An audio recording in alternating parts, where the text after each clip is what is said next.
Today I'm going to be reading for you The Greek Princess and the Young Gardener. Before I start stories that I've never heard before, it is pretty exciting for me to play a little piece of music that I'm making up by just looking at the pictures as I leaf through the pages, choosing a story to read.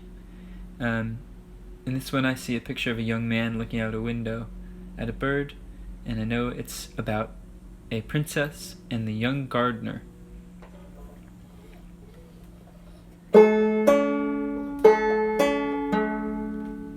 Out in my garden, alone, hours of sun. The birds are my friends, and I long to be loved. The princess passes by, what a lovely maiden. Each time I see her, my soul is laden with joy. Just a young gardener boy.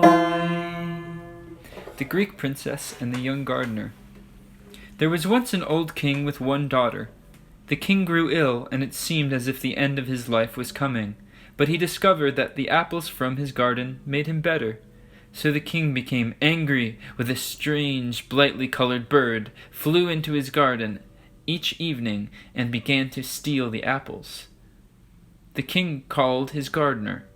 "You must guard my apple tree day and night, for a bird is coming into the garden and stealing all the fruit."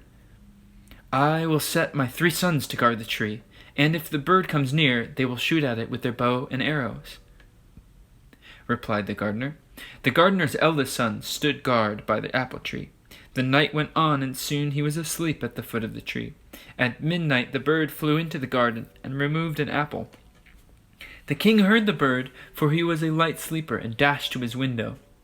The bird was taking off with the finest apple in his beak. "Wake up!" he shouted at the gardener's son. The lad grabbed his bow and arrow, but the bird had got away. The next night the gardener's second son was on guard. Again the lad fell asleep. When the bird came to steal an apple, again the king roared at the gardener boy, but the bird had flown away, and another of the king's finest, most succulent apples was gone from the tree.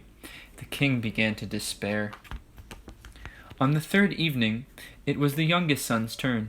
He was determined to gain credit with the king. As usual, the bird arrived, and the boy let loose one arrow at the bird as it flew. The bird did not fall, but as the arrow fell, one of the bird's feathers fell too. The king was pleased, for the bird had not had a chance to steal an apple, and the king was fascinated by the feather. It was made of the finest bitten gold. The king decided to catch the bird with the golden feathers. He offered half his kingdom, plus the hand of his daughter in marriage, to any man who captured the bird. All the young men of the king's household, including the gardener's son, wondered how they could find the bird. The gardener's first son was out one day when he met a fox. "If you want to find the golden bird," said the fox, "go along this road and take lodging with the poor man and his wife." So the boy went along the road, but opposite the poor man's house was a house with people drinking and dancing, and the gardener's first son went there for some fun. The same thing happened to the gardener's second son, and he joined his brother. Then the third son met the fox. The animal gave him the same advice. Unlike his brothers, the young lad listened to what the fox had to say, and sought lodgings with the poor couple, and the next morning went on his way. He sounds like me, who's afraid of people. Sort of. Okay, so the next morning he went on his way. Soon he met the fox once more. "Well done for taking my advice," said the fox. "Do you know where to find the golden bird?" "I have no idea," said the young man. "She's in the palace of the King of Spain, some 200 miles from here," said the fox. The gardener's son was sad to hear that the journey would be so long. "Do not despair," said the fox. "Hop on my tail. We shall be there soon." So off they went. To the young gardener's surprise, they soon got to the King of Spain's palace. The fox turned to the lad again and told him where in the palace to find the golden bird. "Get the bird out quickly, and do not look for other treasure," said the fox. "Then you will be safe." The youth entered the palace and found the bird in a dull iron cage. Next to it was a fine golden cage, which the lad thought would be a better home for the marvelous bird. So he tried to tempt the creature into the golden cage. But all that happened was the bird let out a terrible squeal, and the palace guards came running. Soon the boy found himself in front of the King of Spain himself. "I should hang you, you little thief," said the king. "But you have a chance to win your life, and the golden bird too. Get me the bay filly belonging to the King of Morocco, a horse that runs faster than any other. Then you shall have the golden bird." The young man found his friend the fox, and they went on their way to find the King of Morocco. They arrived, and the fox spoke sternly to the lad. "When you get into the stables, do not touch a thing. Lead out the bay filly, and all will be well." When he entered the stable, the boy saw a fine golden saddle, much better than the leather one on the filly's back, so he decided to change it over. But palace guards appeared from every quarter, and the King of Morocco himself soon arrived. "I should hang you, you little thief," said the king.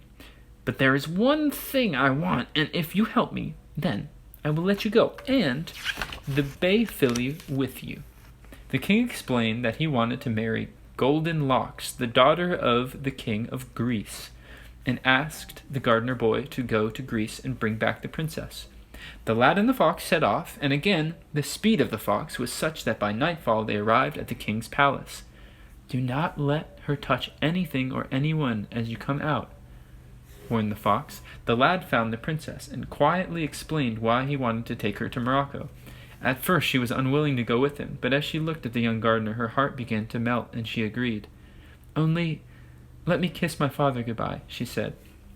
The princess promised not to wake him, but as soon as her lips touched her father, he let out a great cry, and guards came running. The king listened to the young gardener's story. He was sad to let his daughter go. "I will only let her go if you will clear up the great heap of clay in front of my palace," said the king. The heap had got larger every time a shovel of clay that was removed. I think this is supposed to mean the heap gets larger each time someone tries to take a shovel of clay off of it. That's what I'm going to go with. This is the story that I'm presenting.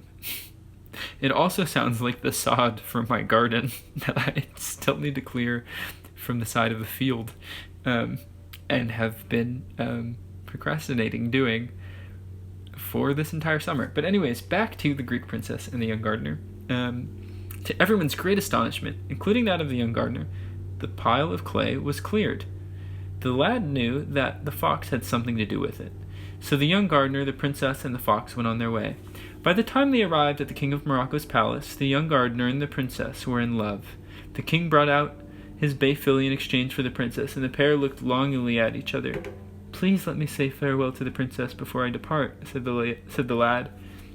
When the king was distracted, the pair jumped on the horse and rode off to the King of Spain's palace, where the fox was waiting for them. I like these kids. This is great. Before they entered the palace, the fox said, "If you give the king the filly..." Oh, sorry, it's the fox talking. "If you give the king the filly, I will have to carry you home. I will have to carry you all home. I'm not strong enough, so when you hand over the horse, go up to the creature and stroke it as if you are saying farewell. Then, when the king is distracted, jump on the filly's back and ride away at top speed." The king brought out the golden bird and gave it to the gardener boy. Then, to his amazement, the boy rode the filly out of the palace gates, where the boy met up with the fox and the princess again, and the three returned to the home of the young gardener. They reached the spot where the lad and the fox first met, and he turned to a creature to thank him for all his help.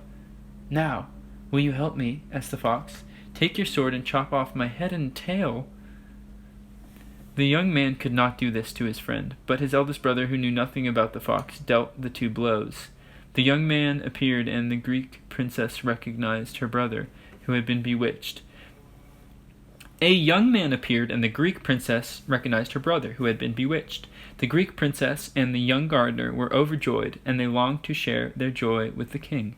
So the three of them went to see the old king, and his daughter gave the king his golden bird. So the three of them went to see the old king, and his daughter gave the king the golden bird and told them the whole story. The Greek princess married the young gardener, and the Greek prince married the daughter of the old king. The king was so enchanted with his golden bird that he even shared with it some of the apples from his favorite tree.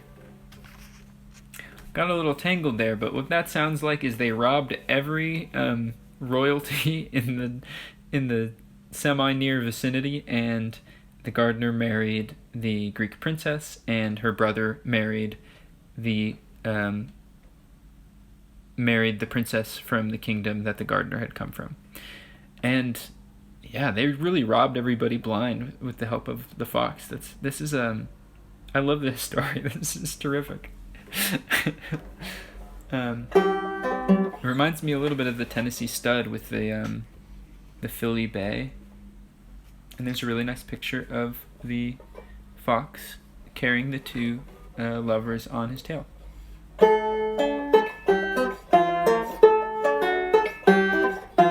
Let's go out and rob some kings. Let's steal everything. Okay, let me try that one more time. Let's go out and rob some kings. Let's go steal everything. Ride on the tail of a big great fox. Ride on the Billy Fay, of course.